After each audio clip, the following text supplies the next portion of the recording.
But yeah, and we can go ahead and drive our car now. Like, what's going on? Why am I playing a car game inside of Blender?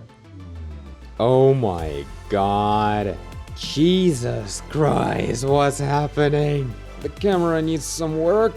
Oh my god, I hit the light. By the way, what about cycle? Hell yeah! Hi guys, my name is Borodante, and welcome to Rigid Body World in Blender. This is coming out of nowhere, but last week I was helping Nadia with her new project, and I decided to just give it a try. I suddenly stumbled upon some cool features I never noticed before in physics simulations. So in here we have this rigid body, and we have rigid body constraint. And this thing is freaking awesome. This is the kind of rig for this car that I made. All these separate pieces are separate rigid bodies, including even that connector there. So pretty much it's like a Lego assembly process, only instead of just connecting things one into another, you sort of define their relation a little bit, relationship. So let me real quick show you guys how it's done. So yeah, in here you can see how this is an actual engine that makes the wheels spin. This is one thing that I'm still slightly not sure about how exactly it works, but seems like I made it work, so we're good to go. So if I would make like another car, what I would start with is a suspension. That thing that holds all four wheels together, like this stuff, that's what I call suspension. I may be wrong, I don't care about cars and football, but let's say this is what it would look like.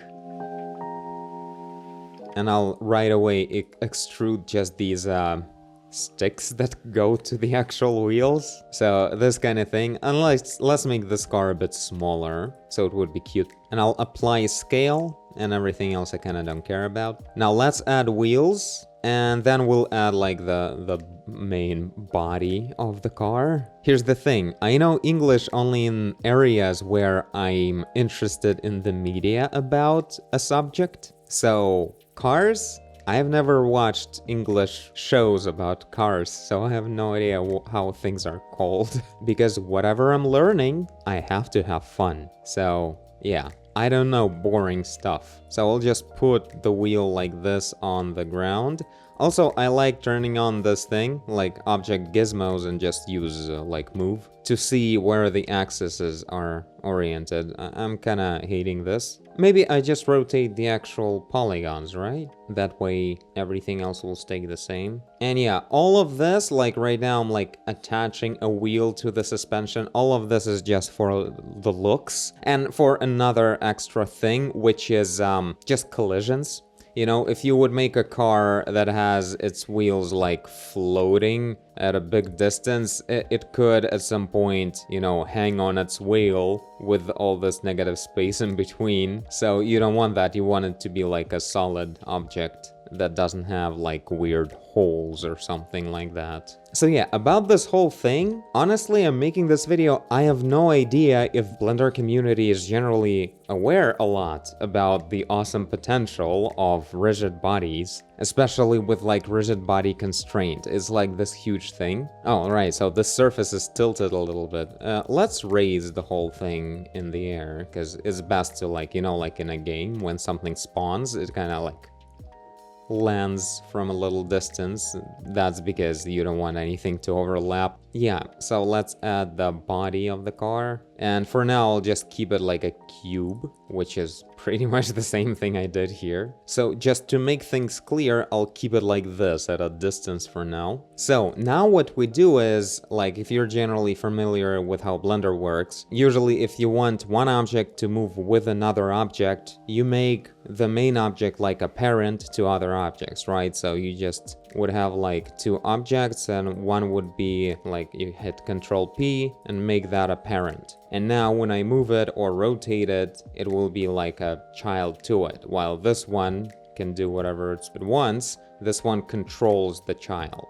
In the rigid body world, you actually can't use that at all. to parent something, you need to use a rigid body constraint. So we'll start with attaching, well, wheels to the suspension. Let's do that. So first of all, we need to make all of these objects rigid bodies. And right now I hit Alt-Enter and it didn't do the thing I was expecting it to do. Anyway, we can do it this way. We make it like rigid body, add active. So now all of them are rigid bodies. And since I'm using simple shapes, we can actually use like collision shapes specifically for like these primitive objects. Oh, god damn it. Whatever, I don't care. Let's make it an actual mesh. Why not? If you use one of these, it will be much more optimized, whatever that means. Maybe, maybe not. If you're actually using a cylinder, won't it work? If you use the actual mesh, it will work just like a cylinder and that's it. Okay, so the cube worked as a cube. You can see now we have these black lines. That's actually not just the wireframe, it's the collision shape. And yeah, suspension is a complex shape, so let's do mesh as well. But yeah, that whole thing is not that important. If you would just leave it at convex hull for everything, it would probably work more or less fine, but may have some glitches, twitches. Anyway, now what we do is we add to each wheel the rigid body constraint. And we define the first object of that constraint is the wheel itself, and the second one would be a suspension, which is called cube, let's call it correctly. And so wheel 1 is connected to suspension using fixed rigid body constraint. And fixed means just dead attached to it, like a glued or something. So right now, oh crap, I really should have saved. Yeah, another thing about rigid body world, when you're working with it, things crash a lot. And I don't think it's like, you know, in this version of Blender, I don't think they've ever touched rigid body world in many versions. Like since 2.8, it's probably is like any other version between 3.4 and 2.8 would be as crashy as this one. I feel like it. I haven't tested that, but yeah. Oh yeah. So yeah, you can see this is glued to the thing if we ignore other stuff. And other stuff explodes actually because when you create a rigid body constraint, there's this automatic checkbox that is applied in here that's called disable collisions. So between these two objects, it doesn't collide, it doesn't try to make them not overlap. So right now, they all literally overlap. We can see how it goes inside, right? And this overlapping is right now not a problem, so it won't try to simulate a collision. But with all of these, it still does because they don't have rigid body constraints, so that's why they shoot out. So yeah, I'll just go ahead and go through all of these and attach the current wheel to the suspension. Current wheel, suspension. So yeah, it's that easy. It has no geometry nodes or anything like that. This is like super old school stuff that was available in Blender since forever probably. So yeah, now if I play, this whole thing acts like one solid piece. But we don't want that. We want them not to be perfectly attached. We want them attached, but spinning still in this one axis around x-axis. We want the wheels to be able to spin. So we'll go to generic control. I think that's the best way to do it in our situation. So in here, I will define limits. First of all, linear. I don't want it to go anywhere. So I'm defining limits of like 0, any movement in any axis. So we're perfectly fixating this wheel in place, which we will evolve later, of course, but that's what we do at first.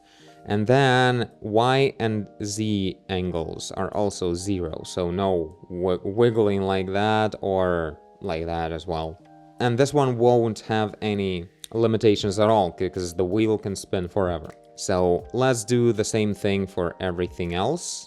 And finally, the last wheel. So right now, we can see things are connected, but these wheels actually let the car go forward. There is no engine or anything, but it can just roll forward. And yeah, another thing, it doesn't touch the ground at all, which looks pretty bad. So what we can do is we can go to rigid body settings and bring that margin of collision to 0 and like alt enter that. I hope, yeah, that will apply it to all objects. And now, yeah, it's perfectly in contact with the surface, looking more realistic. Now let's real quick set up this thing. So we would start with, again, rigid body constraint, and I would make it, well, fixed at first, and now it would be, oh, right, fixed to what, right? So U to the suspension.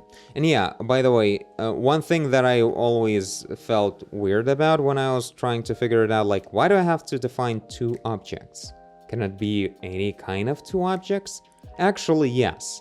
Thing is, you can create as many constraints, like these rigid body constraints in the scene as you want about any objects, but you can see how we can only make it once per object. So we can create one, like just we can place it, write it down, define, set up in one object only once. So what you do is you create like empties and all kinds of stuff that will have other kinds of rigid body constraints. You can see this is an empty, so it doesn't have many things at all for physics, but it has rigid body constraint. It can't even be a rigid body, but it can define connections between 2 different rigid bodies. So that's how you can define all kinds of things you need. But yeah, for now we have this super hard car that would completely destroy your ass if you would try to ride this. Now let's see how we can make things a bit softer and bounce around in a realistic way, which is the best part, because so far it was almost just like having parented objects,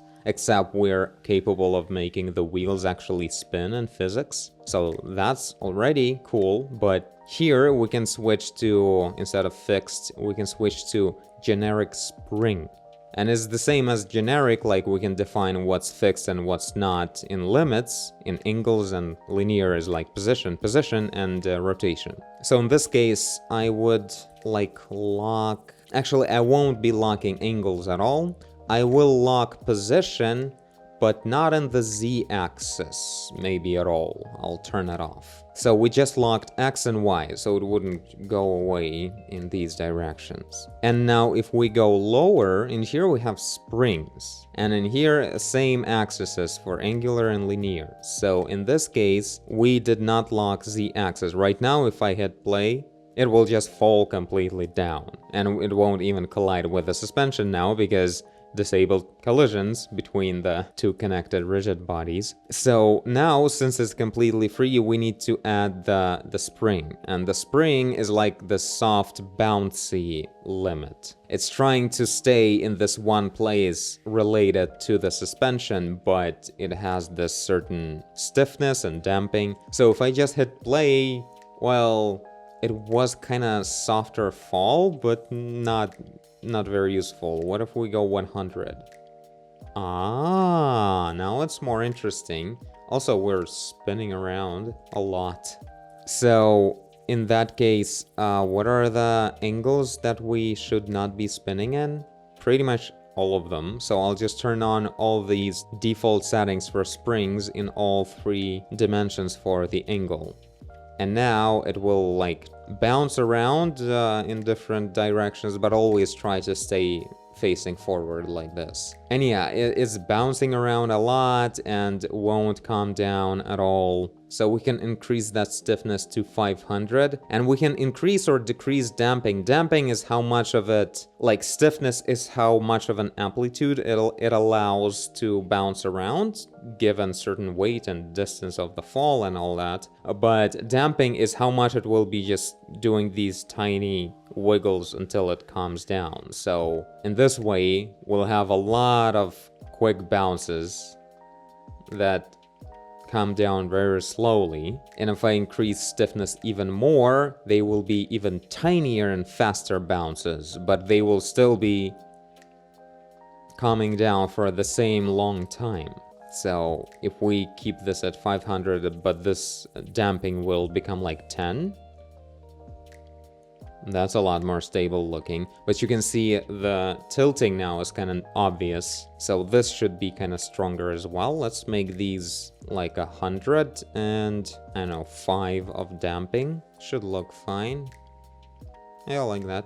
So that's for the body of the car, but the wheels should also have these spring kind of things. As far as I know, at least that's the way I did it. Maybe only SUVs have that, but I did it everywhere. We just need to define the proper rigid body constraint. In this case, we replace generic with generic spring. And when you do that, all the settings from the limitations are kept in place, but we need to remove the z-axis for linear limit. Because if it's completely at 0 and it's held in place with no movement, the spring won't do anything. The spring needs free movement, so it would constrain it. So now we turn this on and make it 510. So yeah, I'll just set up all the wheels to do the same thing. Okay, now we're seeing it, and what's interesting, of course, we're not seeing the bounce in the wheels, we're seeing the bounce in the suspension, because the wheels are holding the suspension and now it's bouncing around. And it's a cool thing because if we just have some kind of a rigid body obstacle like this, and you just set it up to passive, that's how you create a floor. You just put a big polygon and you define it as rigid body passive, so it wouldn't fall with gravity or something, but be a collider. But yeah, right here at this stronger angle, that's where we can see the benefit of this individual springs per each wheel. It actually got raised and the car can continue driving to its imminent death. So in order to make the wheels actually ride forward, not just with gravity at a little inclination here, but actually drive forward the way my reference car does that, so we need to create this kind of object. And by the way, this is another example right here. You can see two cubes, and one of them is being driven by this motor cube that has this constant rotation going on, and that's what it does to this random cube. As far as I understand, it doesn't actually translate the exact axis of rotation to that same axis of rotation on this other cube. It kind of just, if it's spinning in this direction in the world, that's where the cube will try to go, no matter how it's rotated. As far as I understand, I'm still not quite certain, because there's not a lot of settings on how axes of objects relate, so I assume it's not about that at all. It's just the way it does it, and here it will be pushing that other object the same way, and that's it. So anyway, let's duplicate this obstacle here, and it will become a motor. And I'll do that by adding to the X rotation axis right here. I'll add like a driver, and I'll just put frame multiplied by 0.0 or 0.1. So what I just wrote in there is that the number defining the angle in the x-axis will be simply the number of the frame. So at frame 1, we'll have 1, but multiplied by 0.1, which is 0.1. 0.1, but it's in radians, so it results in 5.73 degrees. And all of that means is that simply as time goes forward, as frames go forward, the angle will be changing on the object. And so it's just an infinite spin. A really cool thing. So yeah, let's see how we can add the influence of our motor here to the wheels. So for that, like, we have one motor and we need to create 4 different rigid body constraints to each wheel. And each wheel already is connected to the suspension with its rigid body constraints. So we need a new object to define another rigid body constraint. So now we create, let's say, an empty, and it will look like a circle because a wheel. You can put them kind of like this. 4 wheels and 4 connections. So what we'll do here is we'll add, let's try selecting all of them, and I'll hit Alt Enter on rigid body constraint. Will that select? Nope, it won't. So yeah, we'll have to do it for each one individually. But yeah, the first object will be the corresponding wheel on each and one of these guys. And then the second will be just the engine. So that's actually all of it. That's, oh, right, it shouldn't be fixed, so we need to switch to motor on all of them. And yeah, we're transferring the angular force from this motor cube to the wheels. Are we gonna do it? I'm not sure. Like, the engine is spinning pretty slowly. Let's make impulse like 10 on all of them. Whoa, whoa, whoa, whoa, whoa. Yeah, here's the thing. So the spin is around x-axis, and for whatever reason, it would try to spin in a different direction. Obviously, it's just spinning there. Why? I'm not sure how the whole thing works, because this thing is spinning around the x-axis, and these guys should be spinning around the x-axis. But for some reason, it's like not exactly working that way. Oh yeah, so one more thing I like doing, I would add like a little detail to the wheel so we would be able to see the rotation.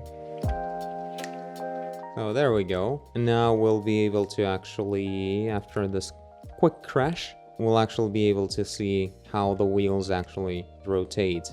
And yeah, so the wheels just absolutely want to spin like this, like this, but not like this in the world. And I'm not sure why. Okay, like 2 hours later, and after watching this really awesome tutorial from AKA Studios, and it's all about this exact approach, so pretty cool stuff. Make sure to check it out for the real tutorial.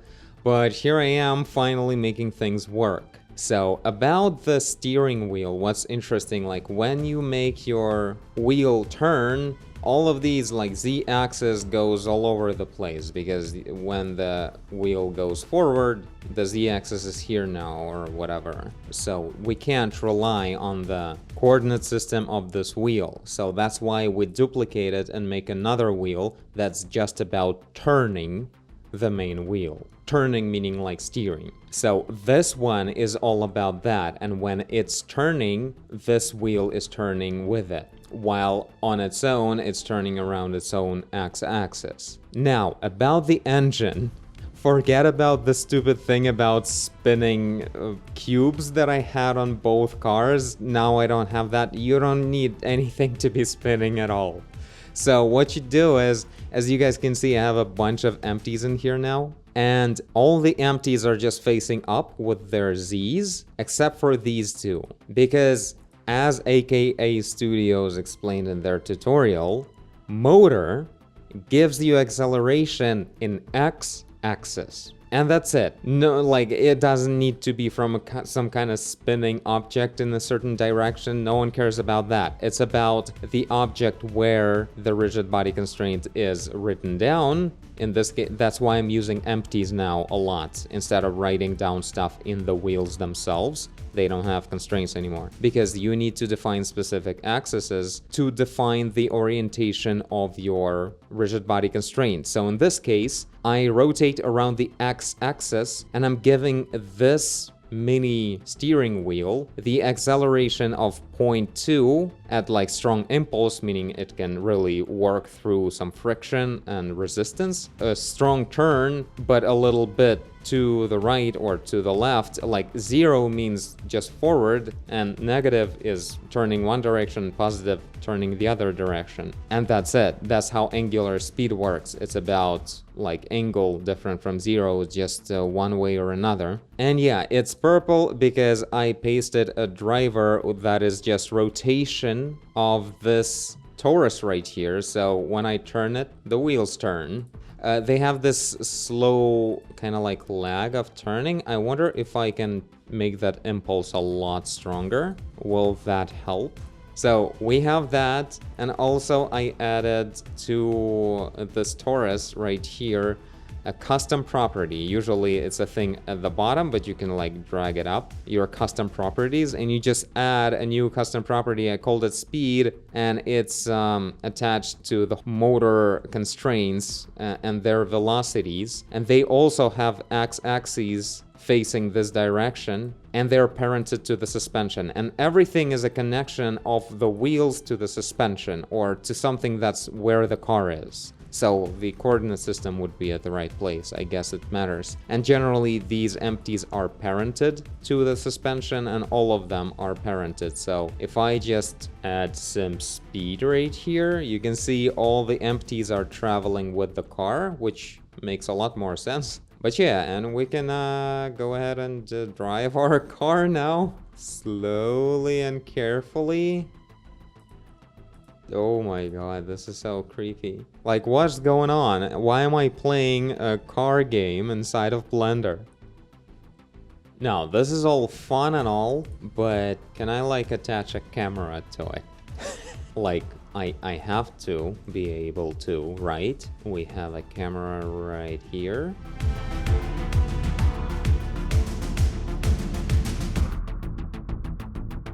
Okay, so I'll parent ye to ye, and now... Oh my god. Jesus Christ, what's happening? Ah! This is so trippy. Let's see if I can destroy this giant truck. Let's turn on game graphics. Also, let's make our car blue. And everything else is this dark color, like this material. Also, I have some class. Let's add some bevel. Now, the controls, let's say like strong yellow. And they may like glow too. Alright, let's go. Ooh, it's lagging. Oh my god, what's happening? Whoa, this is so dynamic. Damn. I failed. Okay, one more time. Oh my god. The spinning is nuts. I think that because like I have a shifting axis of rotation. Oh no, it's following me, that truck. Boom. Oh my god, this is so hardcore. What the hell is that? The camera needs some work. Oh my god, I hit the light. Ah! Wow. So yeah, it's kind of lagging because Eevee shaders in full resolution, full screen, they are actually intense. Especially if you set things up very heavily, which I of course did. This is Cycles anyway. By the way, what about Cycle? Hell yeah! Lumen my ass. This is what I need. Oh my god. Whoa. What an intense battle. This cube is alive too. Whoa, whoa, whoa, whoa, whoa, whoa, whoa. Okay, I need to get good, so I'll take care of that in the meantime. But for now, this is it. Thank you guys for watching. Let me know what you think. If you have some advice, thoughts, if you find it useful at all. I think this is really cool that you can do stuff like that. And of course, like, this is like a full-blown gameplay here we're having, but you can see how you can really enrich your animation no matter what you do, because you can add like realistic wiggles and shakes to mechanisms and different stuff, just like that, and then bake it, like bake any animation into keyframes, and you will have that realistic movement of whatever complex structures and everything. But for me, this is it. Thank you guys for watching, and I'll see you all in the next video. Bye! Get it, you scum. It's hard to play when you can only change your speed very slowly. There we go. I think I won. Because I just stopped and that truck just fell off the world. Yay!